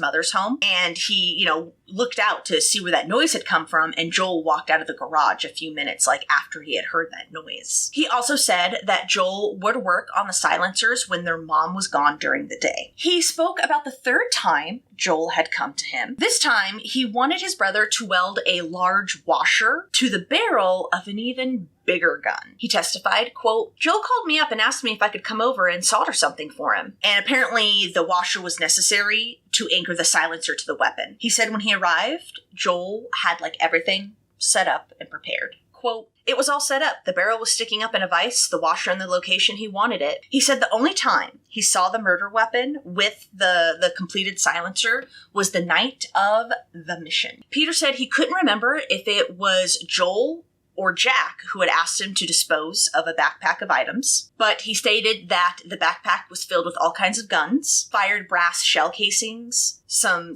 gun parts, a box of those how-to manuals, the gun manuals, a pair of gray Nike tennis shoes, Joel's Air Jordans, a small plastic pipe, and some cut-up tennis balls. Peter said that Jack met him at his work, and it is then that the two of them started a 4-hour excursion all around the San Fernando Valley, disposing of all of the miscellaneous items, which we went over. Peter did say, though, that before they left, Jack had taken out all of the guns and gun parts from the backpack. Quote, he sprayed it all with WD-40, and this was in order to get rid of the fingerprints on him. And he testified that this was Jack's idea. Peter said, as Jack did all that, he himself broke off that extension he had welded for the llama, and he stated on the stand that he did not, like, that was his work, you know, that did that. He did not want his work connected to any of this. Peter stated that as they drove around, right, they would find a deserted intersection. He would stop the car, Jack would get out, and just like throw some items in like a storm drain or like a drainage ditch or something like that. And then they would, you know, go on looking for more secluded, hidden spots. He testified that they did throw the shoes out alongside a deep ravine, and he stated other items were disposed of in various dumpsters. Peter said that it was in the middle of their mission that he started getting the repeated pages from his then wife, Danielle. And it was when she repeatedly kept paging him that he knew he was going to be in trouble when he got home, that she wanted him home now, and he had to get there. He said at that point they disposed of the silencer, and it was then that they headed back to Peter's home.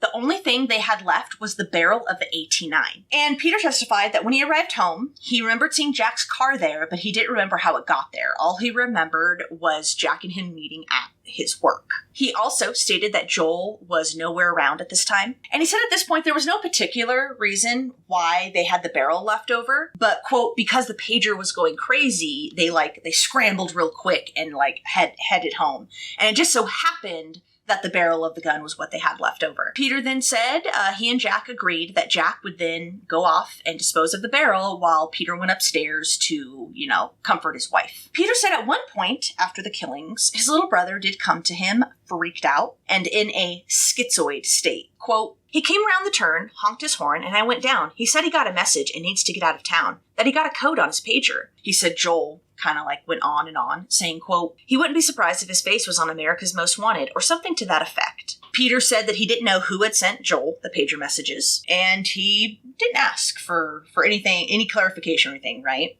He said that Joel just said, quote, I got the code, I got to go. He testified about seeing Joel that Easter Sunday, claiming that Joel had been with him at his home in Reseda, but that was from about 9 a.m. to 11 a.m. that Sunday. He said Joel did leave, and he came back home about 12 hours later. Peter said that he did not ask Joel where he had gone or what he had done. Oppenheimer tried really hard to get Peter to elicit specific dates and times and stuff like that.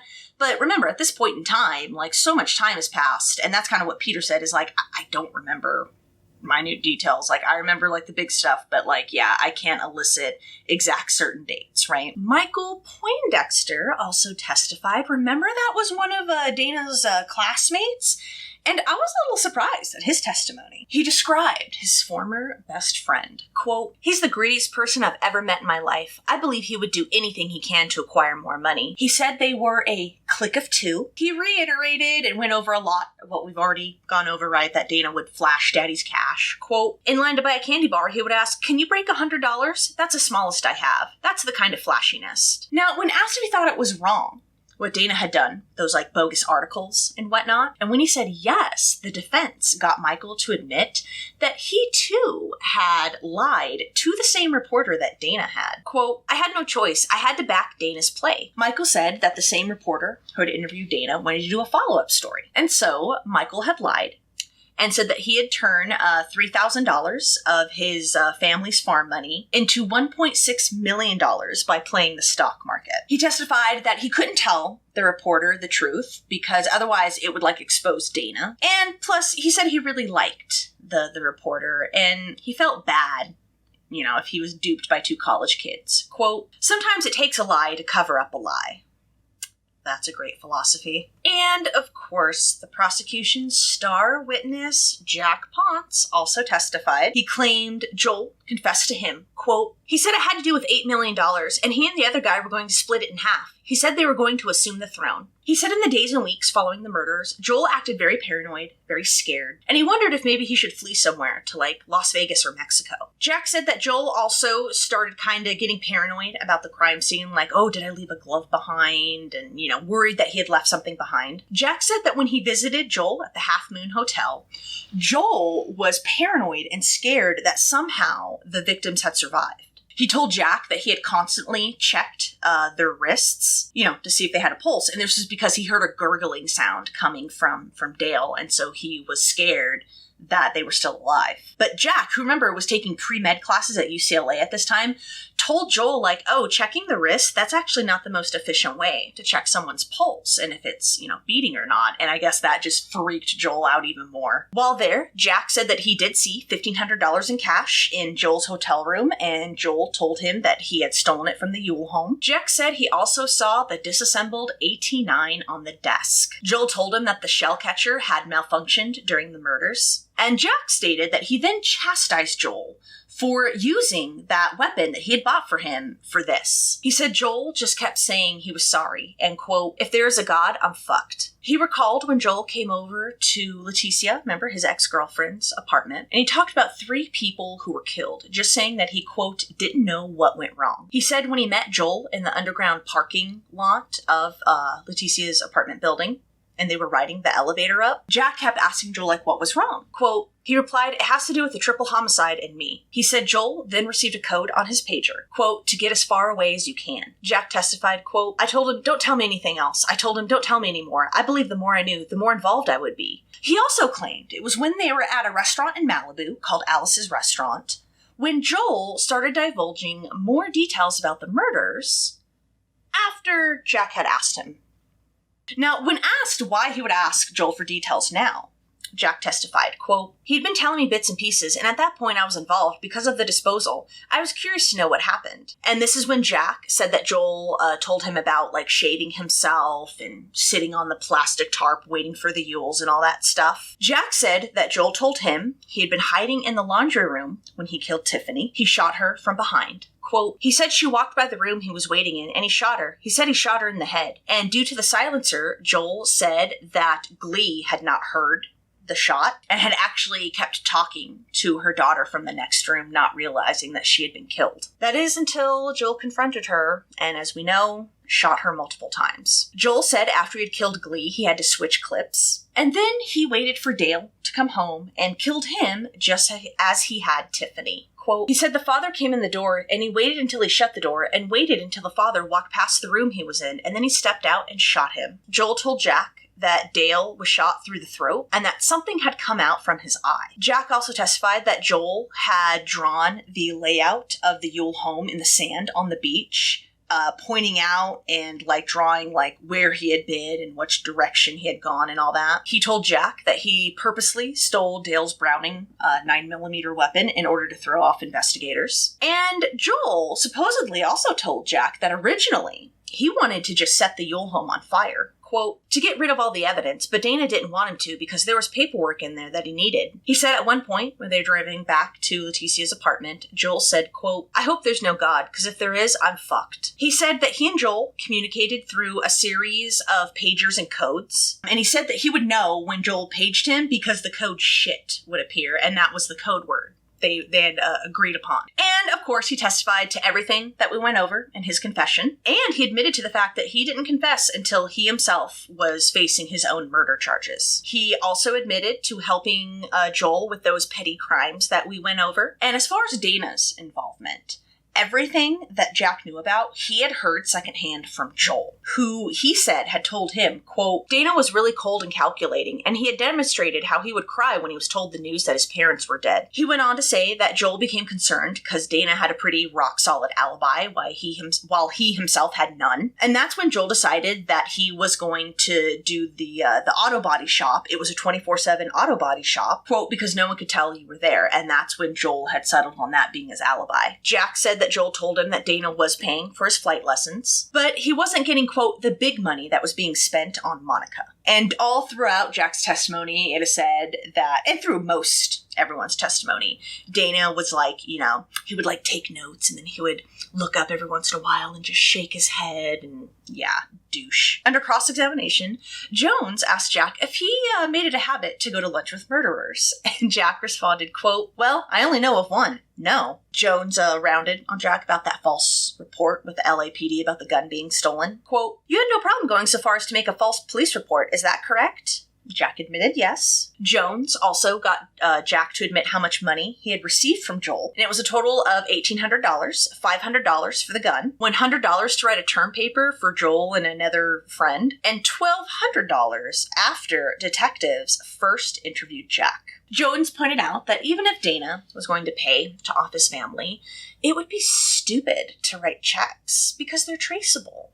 Yeah, it's because Dana is stupid. Jones also pointed out that there was far, far more money spent on Monica, yet she wasn't here being accused of murder. Jones, of course, pointed pointed out how Jack had lied to detectives from the very first interview. Jack admitted that, yeah, he was scared because he knew he could get up to 8 years for his involvement. And Jones also brought up the fact, like, well, you're only rolling now because you could have gotten the death penalty with these capital murder charges, and Jack didn't have anything to say to that, because it was true, right? Jones also got Jack to admit that Fresno authorities were paying for his hotel, for his food, had even bought him a round of miniature golf that they played together, and even got him a birthday present. Basically trying to hammer home the point that Jack is a very unreliable witness, unreliable narrator, based on his previous actions, right? Sousa testified, really highlighting and pointing out the financial relationship between Dana and Joel. He said by September 1992, Dana had stopped taking flying lessons, but Joel, who had his private license at this time, as we know, wanted a commercial one, and so Dana had paid $1,400 for him to get it. However, I guess after the Fresno Bee article came out and publicly named Joel for the first time, he stopped. And then, as we know, right, after a while, he started up again, getting his commercial license, and Dana paying $26,000 for it. Sousa reiterated what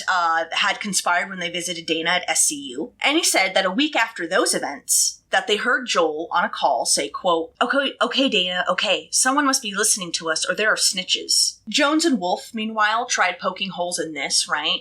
Pointing out that detectives didn't have any microphones, recording equipment, or anything, so they couldn't even know who Joel and Dana were talking to at all those times that they were eavesdropping, right? They also pointed out that there were several times in many of the detectives' reports that they claimed that Joel was talking to Dana.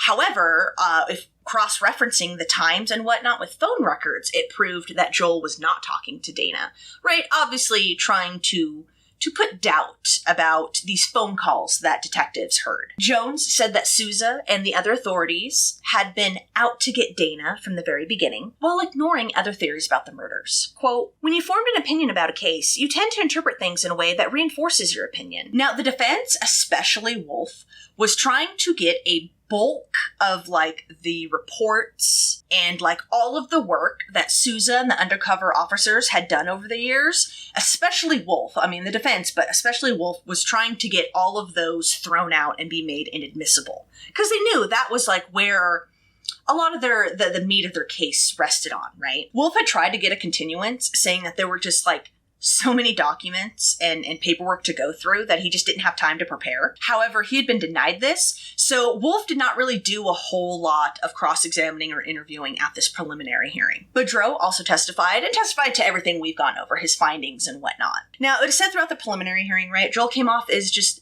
very depressed, very detached, just kind of sat there looking down, you know, and I guess he played with his handcuffs in a way that, like, made this, like, large, like clinking sound that could be heard throughout the courtroom, which was especially awkward when there was like a moment of silence, right? Joel never even looked up when Peter testified, and I said all throughout Peter's testimony, he was very, very emotional. And in contrast, right, we've talked about it, Dana was very alert, was very involved in what was going on, right? Like conferring with his attorneys, writing notes and all that, like completely involved in what was happening. Oh, and I guess there was one time, right, when cameras just happened to catch an actual emotional reaction from Dana. So it was during some testimony that was about how the family was killed and their injuries and whatnot. And as they were doing that, right, Dana turned a certain way. So I think it was sort of like almost like a side profile.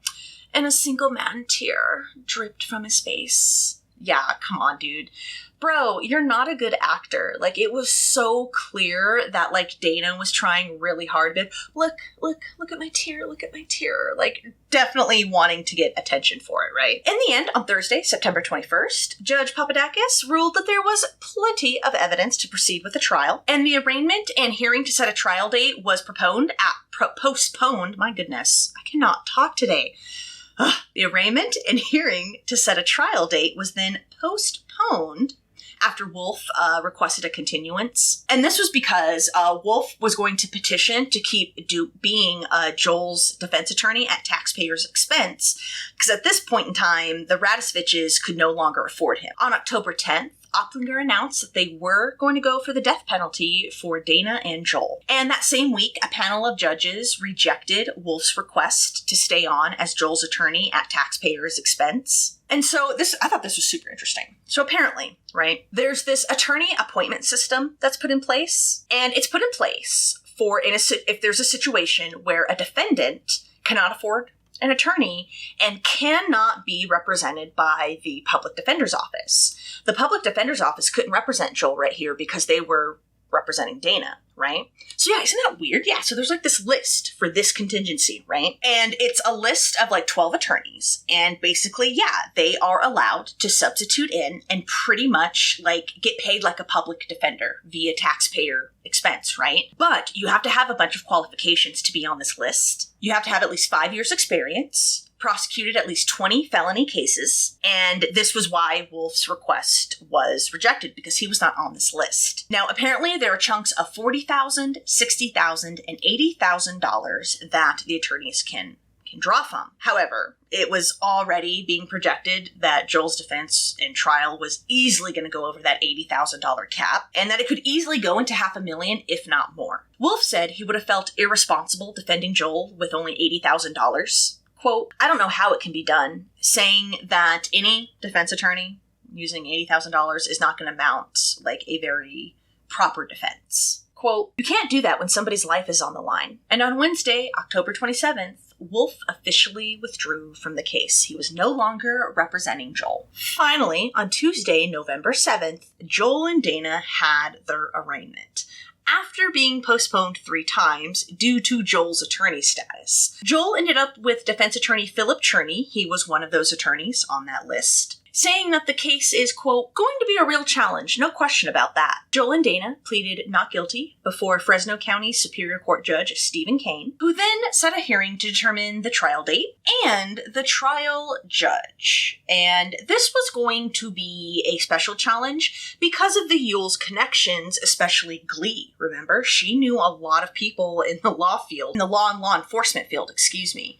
So yeah, they were gonna have to sift through and find someone without a conflict of interest. On Monday, December 4th, a lot of the Ewell's assets and possessions of their house was sold at an auction, and all the proceeds were going to go to the Ewell estate. Apparently the furniture is what garnered the most money, but I guess there was like, of course, right, not a shock, there was like some morbid curiosity about like the things in Dana's room. One of the articles, like, this is a little like blurb from the article. Quote, why did Dana have 2 alarm clocks? One auctioneer whispered to a friend, who replied, I have heard he was very compulsive.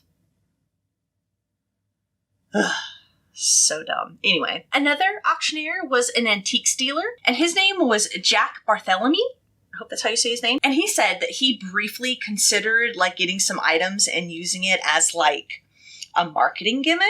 But he decided that, yeah, that was a little too creepy. Quote, I might buy those model airplanes for my boy, but then again, maybe that would be too creepy. Like I said, it was mostly furniture and mundane things that sold, like coffee tables, rugs, stereo, telephones, an SCU sweatshirt, Glee's classical music collection. Tiffany had a collection of 20 Barbies and Ken dolls. And Dana's Mercedes was also auctioned off, as was his plane. His plane sold for $130,000. And finally, guys, after 3 judges were rejected due to conflict of interest, Fresno County Superior Court Judge Frank J. Creed Jr.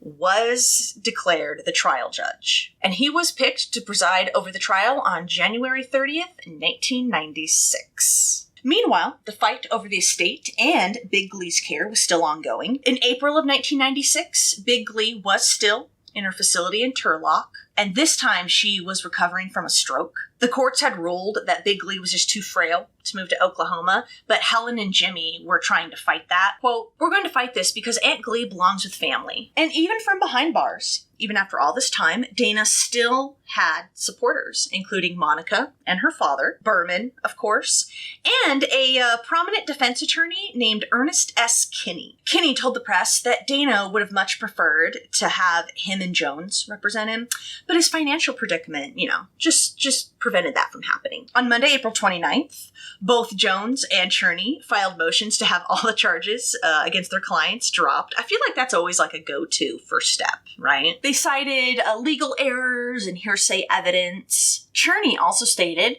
that because Wolf had not been granted his continuance at the preliminary hearing, there were still hundreds and hundreds of documents to go through. Judge Creed denied all of their motions in June, but did allow for a continuance. And he set the trial date for the next year, 1997. Now, apparently, guys, at this point, there were over 15,000 documents to go through. But Judge Creed didn't care. And he did say, quote, "It didn't take the German army 6 months to prepare for the Battle of the Bulge." On May 7th, prosecutors requested that both Dana and Joel's college records be unsealed.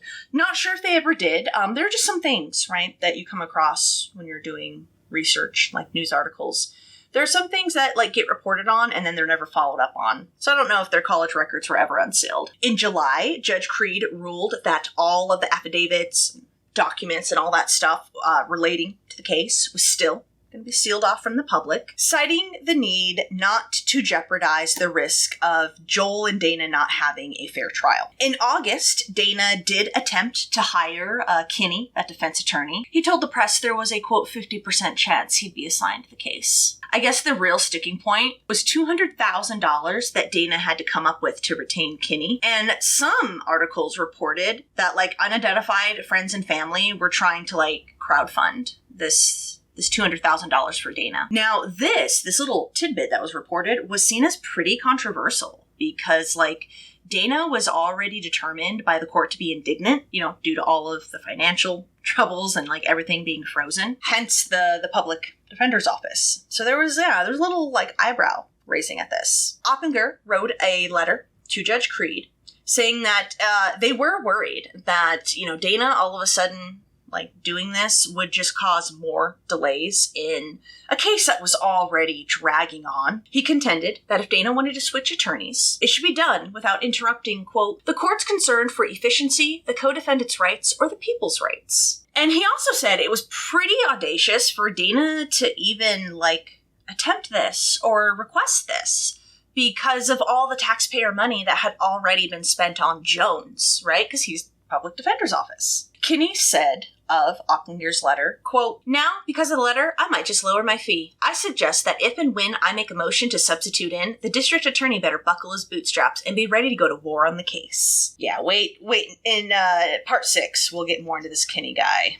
Yeah, he's not too likable. In October, both sides of the defense requested separate trials for Dana and Joel. Jones argued that if the jury accepted Dana's defense, quote, "it would necessarily preclude an acquittal for Radovcich. We still have to wage a large-scale war over the veracity of Joel Radovcich." He insisted his client was absolutely innocent, and just having Dana and Joel in the same courtroom would prejudice the jury. Quote, "It puts my client in a no-win situation and prevents him from having a fair trial." And he pointed out the case against Joel was way stronger anyway, whereas, the case against his client was more circumstantial. In addition to a separate trial, Cherney also wanted a lot of the search warrants and the things that were gained from them be made illegal and inadmissible. Oppinger argued against Joel and Dana having separate trials, saying that established law and legal precedent required them to be tried together. Both sides of the defense also wanted any information gathered from that cloned pager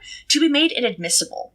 And they were saying it's because the warrants that were used to secure that stated that they could only monitor Joel for 30 days. But, as we went over, they actually monitored him for 8 months. They also accused Sousa of, using misleading information in order to get those those warrants for the cloned pager in the first place. On Wednesday, October 23rd, Judge Creed ruled there would be one trial, but only if the prosecution could prove that Joel and Dana conspired together to commit the murder. If they were unable to do so, Creed ruled that the defense could seek to have some of Joel's statements made inadmissible. He also added that the defense didn't prove that having one trial for Joel and Dana would be, quote, "so antagonistic or adverse to cause prejudice to a fair trial. The only guilt by association will come from people proving conspiracy rather than a joint trial." But a little over a week later, in early November, Judge Creed ruled that he would reconsider his decision, and this was based on some crucial information that had been left out of the defense's motions. That information dealt mainly with trial strategies, including some information that Jones had discovered about Joel. Both Cherney and Jones stated that they purposely left whatever this information was out of their motions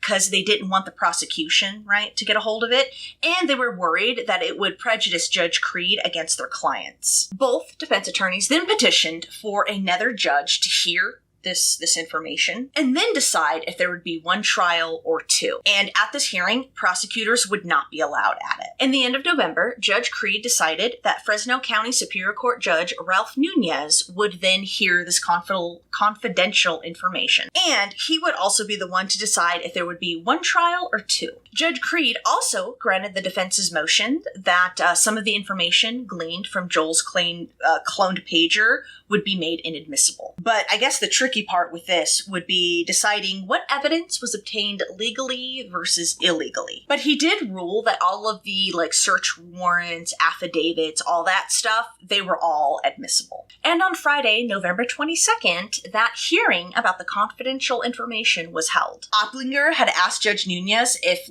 someone from the prosecution's office could attend the hearing just to represent the people's interest, but his request was denied. At this hearing, Cherney argued that because Judge Creed had thrown out some of Joel's statements, determining they were hearsay, the jury would not be able to hear the full extent and the full context of how Joel had been manipulated by Dana. Jones argued that if Dana and Joel were tried together, he may not be able to introduce character evidence that he wanted, and that included the stuff that Jack and Joel had done, those petty crimes that they had done. It included information like that. Towards the end of December, that LA apartment that Dana had that was cleaned out, the papers got a hold of that story around that time. And they got a story because the prosecution was accusing someone of cleaning that apartment out. They believed a Fresno defense investigator named Craig Winstead had gone to that apartment on March 26th, 1995, had picked up all of Dana's things, which included a home computer, and had disposed of it, right? In his filings, Hammerschmidt wanted to know if Winstead had picked up the murder weapon, or any piece of it,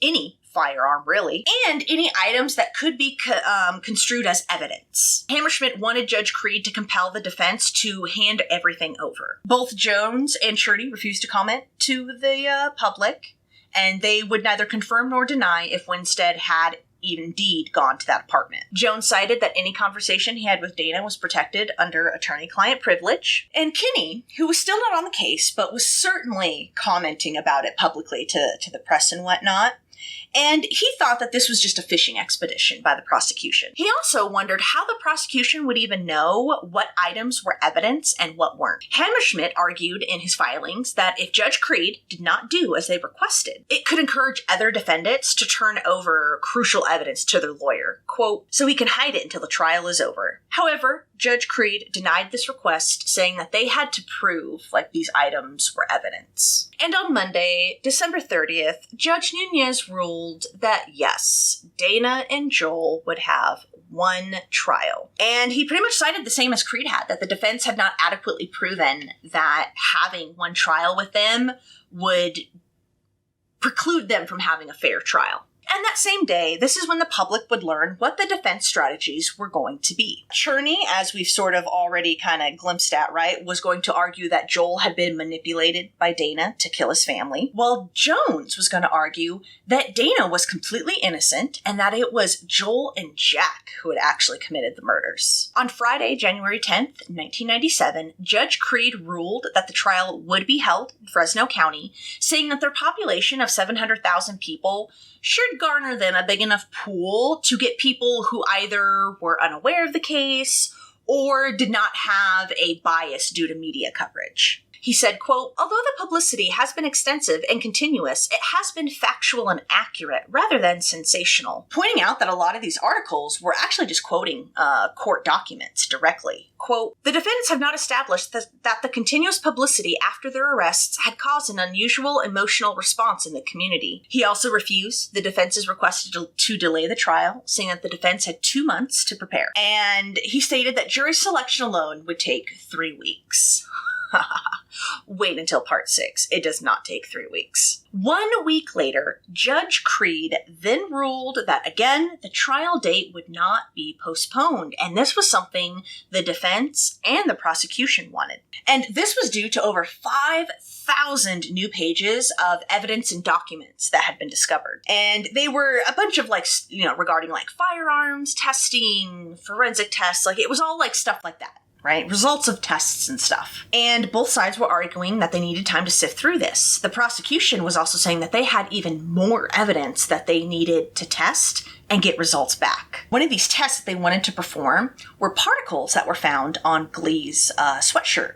And they thought these particles could be tennis balls, which, as we know, right, were used in the construction of the silencer. Judge Creed said he did not care what either of the arguments were, that he was not going to delay this trial anymore, and this decision pissed off both sides.